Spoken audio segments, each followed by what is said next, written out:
the racist. As many of you already know, Paula Deen used the N-word.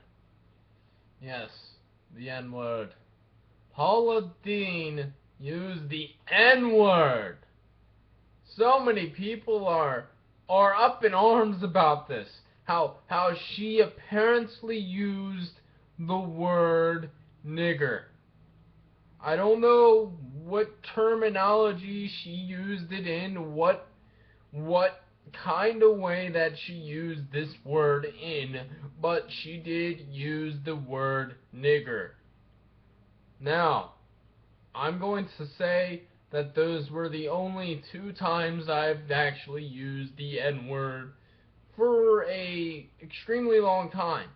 And I have never been racist in my entire life, except for the one time where I was very ignorant back in my youth when I was not racist, but kinda skeptical and kinda scared of black people because I was young and I was born and raised in a town full of white people. Now, that's the only reason why I used the N-word was to make it apparent that Paula Deen used that word. Now, what comes to mind when I use that word? What comes to mind? Well, obviously, maybe some of you had a knee-jerk reaction to the N-word when I said it twice. Now, I didn't mean it in any malicious way. I didn't mean it to bash on black people. I didn't mean it in any bad way whatsoever. But why do people have this knee-jerk reaction to it? It's because it has a bad colloquial term to it. What is tied with the N-word is tied with a very long, oppressive history towards black people, as slaves being viewed as less of a person, literally way back in our country's history, where they were slaves, where their votes weren't as much as a regular person, meaning a white man, where black people were turned into stage theater puppets, where black people were literally thought to be subhuman and literally actually diagnosed to be subhuman by certain racist psychologists. Now that that's over, we can't use the N-word, which I won't say that word again because I don't even like using it. But then comes to mind, why are we still afraid of this word? Why are we afraid of this term? Especially when somebody in the public, like Paula Deen, uses it. Well, I think it's because we're too afraid to view our history of hating black people for no reason. Instead, once somebody uses that word, it's viewed as that person is bad. It's kind of like on South Park when you hear Mr. Hand or whatever his name is, I forgot his name off the top of my head, say, drugs are bad, okay? I'm sorry, I just crack up every time hearing that because it's funny, but the South Park actually makes, and always makes, a very good argument for how we view things in public. When he said drugs are bad, okay, that's how we view the N-word. We say the N-word is bad, okay? Because there's nothing that actually is backing up why the N-word is bad. The N-word is just a term used, that was used, and still is used, to denigrate black people. But the history behind it is the reason why we veer away from it. Why we point at someone who uses that term and calls them a bad person because they use that term is because we forget that that term was only used because we as a society were stupid in the way back then where we thought that black people were less than white people, but we don't want to look back at that anymore. No, we don't want to touch that with a 10-foot pole. No, all we want to do is we want to say that person's bad, they use the N-word, they shouldn't use it. Okay? Now, that's only giving the word power. That's all it's doing. All that is doing is giving a word power. Giving that N-word power. And we do not want to do that. Why don't we want to do that? Because that's later on just going to deem the word as something that we can never use, which we can't now, but it's just going to become more and more corrupt. It will be like saying, God damn it, to a Christian years and years back. Punishable by death. Sure, maybe that's a little far-fetched, but think about it.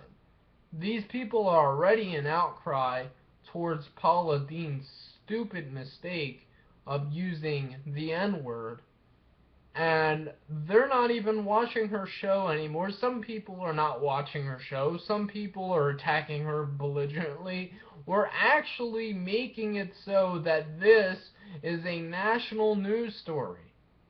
A national news story. This little incident where Paula Deen, some disgusting cook, some old white woman that uses butter all of her ingredients that she makes to induce cholesterol in the greater populace, use the N-word, and therefore this is national news. No, not the NSA. Oh, fuck that. You know, he's a traitor because he's a spy. Well, that doesn't make any sense anyway, because he's not a spy, because he was just telling us what we should have known way back when in 1996, there's a Telecommunications Act that I knew of before this NSA scandal. The NSA itself had said before, yeah, we spy on you, we use metadata, which is bullshit.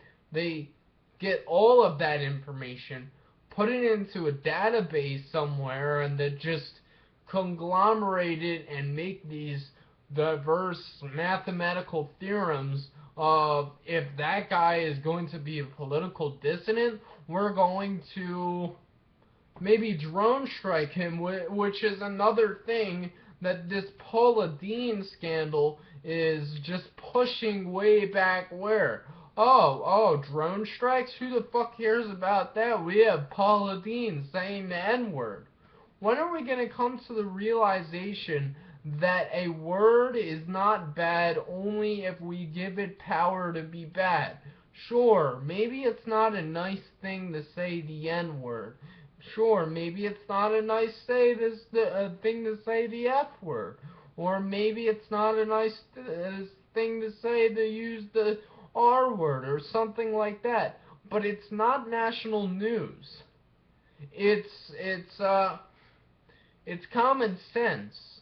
That's all it is. If you use it, then, you know, you're stupid. But it's common sense. It's not national news. It's not something that should go on air all the time and just cover up everything else like that. If somebody uses this terminology, it's just okay, that person is stupid.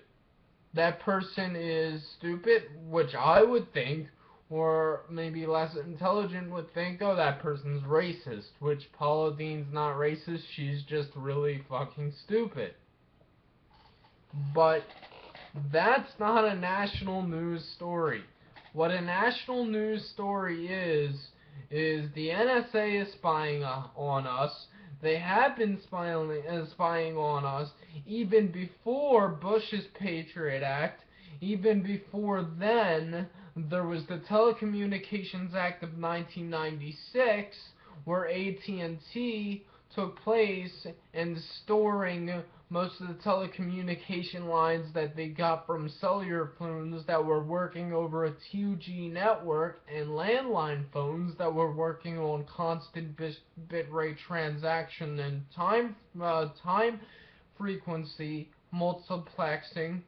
All of that information was shipped somewhere in Georgia, and then, you know what, it was shut down because we actually cared about that, because back then the media was actually covering real stories. But now what do you see the media covering? You see them covering little minute details of Paula Deen and saying the N-word, or little minute details about how I don't know, some people on Twitter are saying that they like this television show a lot more than that television show. The thing is that news is supposed to be news. It's not supposed to be entertainment like what we made it. But we did make it that way. We've come to the realization that we don't care about what's actually going on in the world, so we're okay with our media feeding us bullshit from television and from stupid little facts and just pushing it down our gullets, because we don't actually care that our freedoms are being taken away left and right, and that the left-right dichotomy that is perpetuated by pop politics is bullshit. Because that's all it is. It's bullshit. You might be left, you might actually agree with a lot of progressive politics, but you are not, but you are a Democrat. You might be right, you might actually agree with fiscal conservatism, but at the same time, you're lumped in with a bunch of ignorant people who do not believe in science. You might be a libertarian like me and believe that social values should be above what conservative conservative social people are, and you might actually believe that fiscal conservatism may work, but at the same time you hold this ideology that capitalism is the best way to do things, and that's it, and never question that, when we don't realize that politics in itself are just a way to get somewhere to better our society, but in the end, not one political scheme will work always. And I am a libertarian now, but I also realize that maybe at the moment fiscal conservatism is the best, and maybe at the moment socialism cannot be implanted in our society because our government is too corrupt to actually care about the people. It does not mean that socialism is bad. It just means that it cannot be used right now. And people still do not care. People will be left, people will be right, people will be center, people will be liberal, libertarian, whatnot. It doesn't matter, because you're grouping yourself into some dichotomy and not caring and not listening to the other side at all. And then you have these people that listen to the news and think they're actually getting educated on what's going on in the world when they're actually just listening to a bunch of bullshit that's propagated by the mainstream media. And then you have these people on the left that believe that MSNBC is the only source to go by, and that Fox News is Fox News and it's evil, and the people on Fox News believe that MSNBC is evil and that Fox News is the best. Well, guess what? The only reason why this is happening is to keep us as a society divided and at each other's throats. Which, whose throats should we really be at? We should be at the government's throats. We should be at the big corporations' throats that are not allowing people that are in actual small companies, startup companies, to actually get somewhere, that are actually perpetrating this entire idea that our society is fine and it doesn't need to change. These people are morons. These people need to be taken down, not each other. We might have disagreements with how we view social and fiscal values, but in the end, we're all in this together, and we need to understand who the real enemy is. And those people that are the enemy are the people that are pushing this bullshit on us and making us think that Paula Deen is a news story.